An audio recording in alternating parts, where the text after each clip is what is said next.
For the Gophers out of Apple Valley, Minnesota, ranked #1 in the country, Gable Steveson. Shane Sparks, Big Ten Network here at the 2021 National Championships with the #1 ranked heavyweight in the country, Big Ten champion Gable Steveson. Gable, it's been 2 years since we left Pittsburgh. You were third place. Going back to that time, what do you remember leaving the arena then as a freshman? I remember taking that semifinal loss, which has probably changed the momentum of who Gable Steveson turned out to be right now.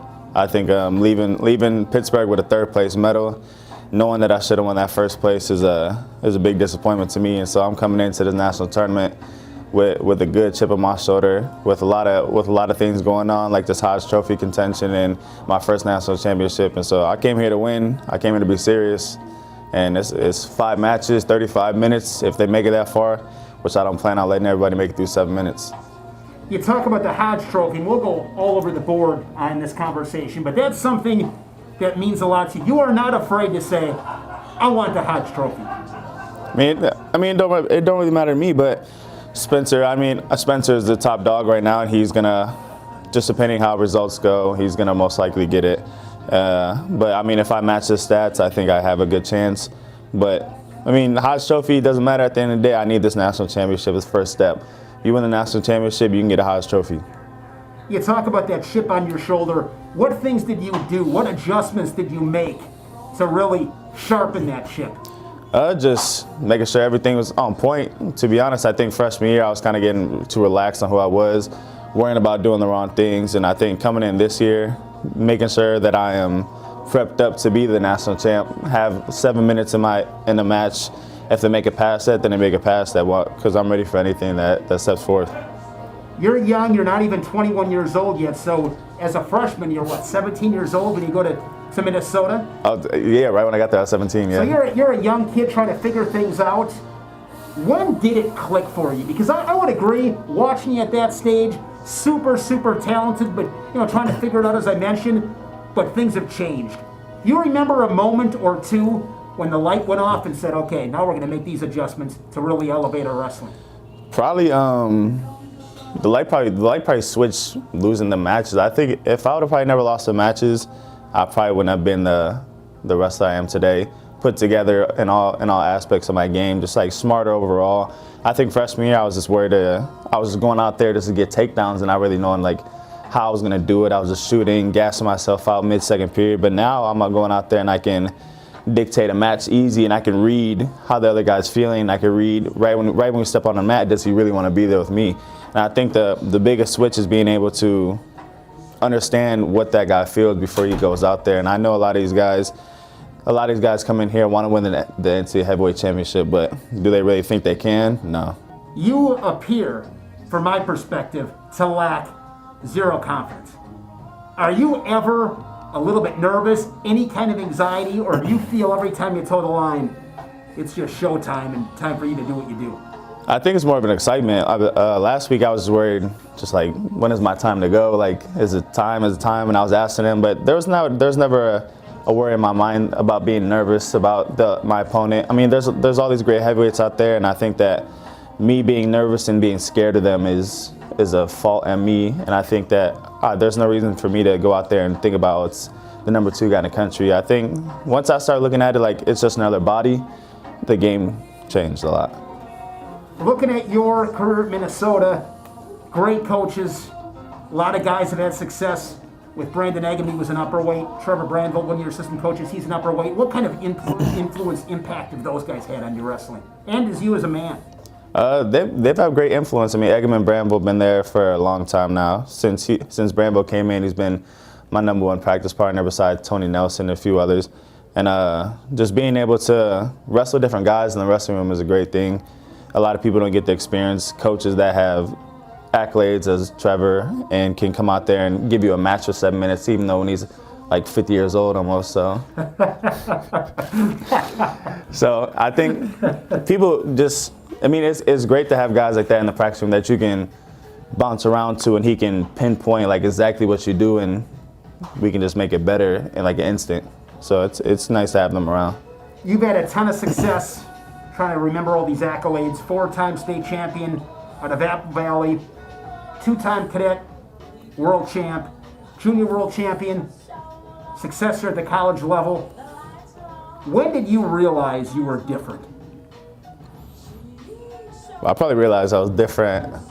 I did the backflip in the state finals, and I think I say a story a lot. I think after the backflip, the name Gable changed from just a wrestler to a figure that like people can actually look up to and watch.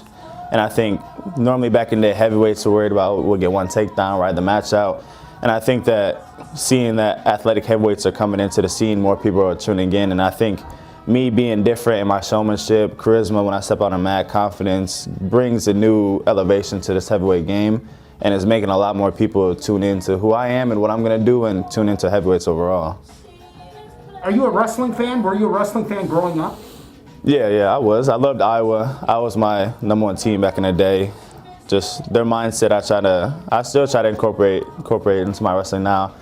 They just hard-headed. That's how my dad trained us, me and my brother.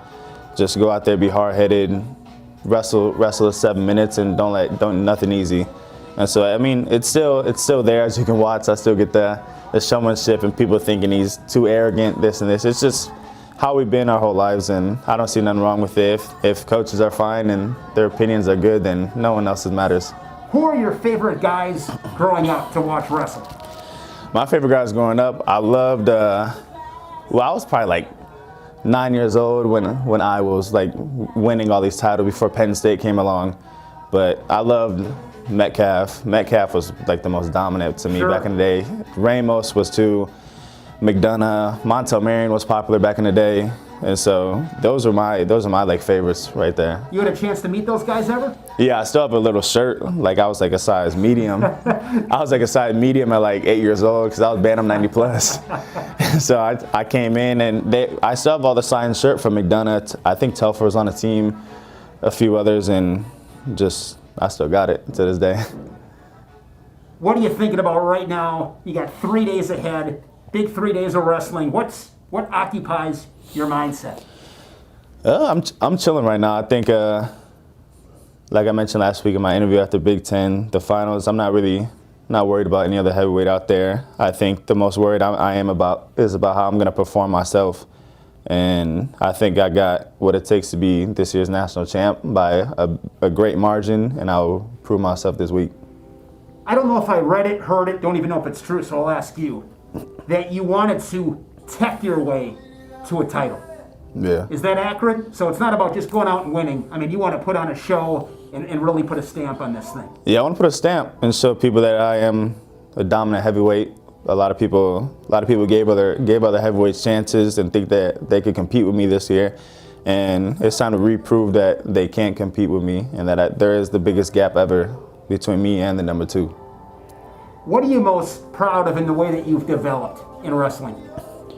I'm just proud of the person I came to be today. You know, there's a lot of adversity gone through, a lot of doubters, a lot of people that changed their minds on who I was. And so me being in this position right now, being able to talk on camera, say hi to fans, and go out there and showcase my skills on TV is the biggest important thing to me. And I think me just changing who I was, I'm glad the person I am right now is gonna just keep getting better from here. But it's just one step at a time for this weekend. What inspires you? I mean, what motivates you? What feeds your soul? What motivates me probably is just in this circumstance. What motivates me is just not really winning. Winning will always come, but what motivates me is just being the dominant wrestler I can be overall. I think I don't want to go out there and win by 2 points. That's boring. I want to go out there, like you said, tech fall people, get pins, put on a show. Just my future. I think my future is going to look good with everything that I want to do, and me being able to put on a show and show myself on the mat is important to me, my family, and everyone that tunes in to watch too. Going to be a great weekend. Looking forward to watching you. Obviously, this is the first focus for you, but as long as I have you here, I'm going to ask it. Olympic trials are in a couple of weeks. How do you balance the freestyle, folk style wrestling and goals throughout the last year?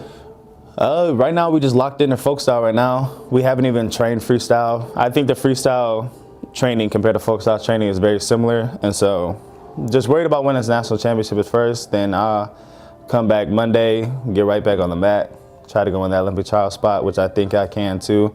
They're going to be tough competition, but I'm ready for it all. Looking at you off the mat, what kind of things do you do away from wrestling? And I'm always taking pictures. I put on like outfits and take pictures. I like going to the mall too much. I get bored. Where's your go-to place in the mall? I mean, what's your 2 or 3 favorite places? My go-to place probably Nordstrom. I like this place called Zara. Lululemon's always go to. You know, say I just need regular clothes. When you need regular clothes, you go to Lululemon. When you need something you're ready to pop out in, you go to Nordstrom. Okay. And so I just like going to the mall. Me and my homies will go outside, take pictures, play the Xbox, and that's it. What's the relationship like between you and your teammates? Me and my teammates got a great connection. A lot of them. Probably Boo Dryden's probably one of the closest ones right now. Because he's just cool dude. He's just tall, lanky, funny. He funny dude. Yeah, he funny. He just funny dude. He look funny. He's overall funny, and so he probably the main one right now. But there's me and my team got great connection. I mean, I wouldn't have came to Minnesota if I didn't believe that my recruiting class and me wouldn't have a great bond together. And so I think a lot of kids that are trying to commit to schools, make sure that you understand everyone that you're around. You know what I'm saying? Because a lot of people will have different opinions on you, and if you got a solid circle, then anything's possible. You look at heavyweight at Minnesota. You know, going back the last couple decades, Brock Lesnar, Cole Conrad, Tony Nelson. I mean, some of the best heavyweights in the country and over the last several decades. Mm-hmm. What does it mean to be, part of that conversation, and what would it mean to put yourself amongst those great legacy heavyweights at Minnesota? It means a lot to be a part of the Lesnar, Tony, and Conrad conversation. I think there's one more step that I have to do to solidify my spot with them, and it's going to happen this weekend. And I think them being the guys back in the day really shows how great Minnesota heavyweights are. And if you want to come be a heavyweight champ, you come to Minnesota. And so I think me solidifying this spot this weekend will put me in the ranks as those great heavyweights, and I plan on doing it too. How old were you when you started wrestling? I was born on the mat. Not really, but my mom's always like, you were so young that you were born on the mat. But I probably, literally forever. I was just growing up on the mat forever. All the time. How has it changed your life, this sport? Wrestling changed a lot of things. I mean, wrestling doesn't really have a pro, so you just have to make way with what you have. But I think coming from Indiana, we were going to actually stop wrestling because it was just not going our way. You were going to stop wrestling? Yeah. At what age is this? Probably sixth grade. Just my oldest Bobby wanted to stop wrestling. It was not fitting no more. And so we decided to move to Apple Valley. Apple Valley is kind of what changed everything. We had people to be around. We had people that actually liked wrestling. Mark Hall, Seth Gross, so many people that were on the team that enjoyed wrestling overall. And I think that's what kind of re-clicked us again and gave us a new love for wrestling. Man, when you look at, obviously got great coaches at Minnesota, you've come a long ways. Who are some of the unsung heroes of your development in the sport? Any that stand out? Any that stand out? Probably, it's probably a couple. Just Jamel Tidwell from high school. He's been a day one since I moved to Apple Valley. Mom, Dad, of course. Bobby, of course. Just Dalen Wasman. He was a great factor. He was on the Olympic team when it got canceled back in the day. He used to wrestle at Minnesota. There's many people, but they just all behind the scenes, and I just keep their names on the low. But I think those few that I mentioned are the ones that really stayed up and made sure I was straight all the time and made sure that I could be dominant all the time too. When you toe the line, what are the final thoughts in your mind before you get ready to put your hands on somebody?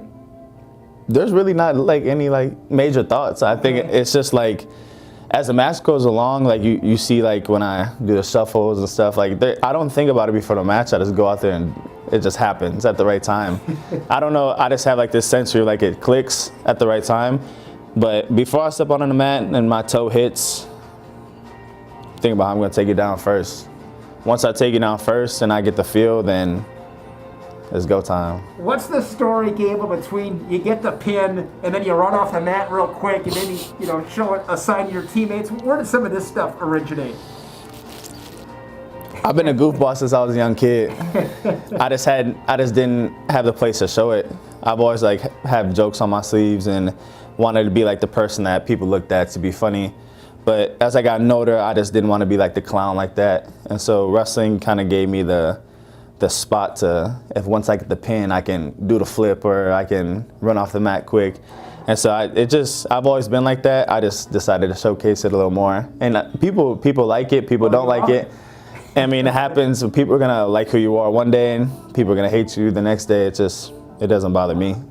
What's the best piece of advice anybody's giving you in wrestling? Anything that really stands out that made a big impact? Like, man, I'll always remember when this person told me this. I don't really know. Okay. No, I don't know. Any advice you give to, you know, somebody that's just coming to Minnesota? What advice would you give them entering the program? Something I would give a recruit coming to the program is you may not be the number one recruit in the country, but there's guys that won the national tournament unseeded. There's guys that came in and worked their tails off to be in the spot that you're in right now, and a lot of people don't get to see the daylight of a D1 program like you are. And so take care of these advantages, because I'm already my third year in, and it seems like a snap of the finger how quick it was. Best part about this sport is opinions don't matter, polls don't matter, past results, you know, don't matter on that particular day. You got to beat, as you mentioned before, the guys you got to beat, and you got to beat them the next 3 days. So you got plenty of work to do. Have you visualized standing atop that podium, hearing Brian Hazard or Jason Bryant announcing Gable Steveson, national champion, University of Minnesota? Have you visualized that? Yeah, I've visualized it many times. I took my mind off it for a few days now, but as we're getting into wrestling tomorrow, it's all about standing on top of that podium. I've seen it for a long time now. I wish it would have happened last year, but it got canceled due to COVID, and I think now's my time to claim my spot.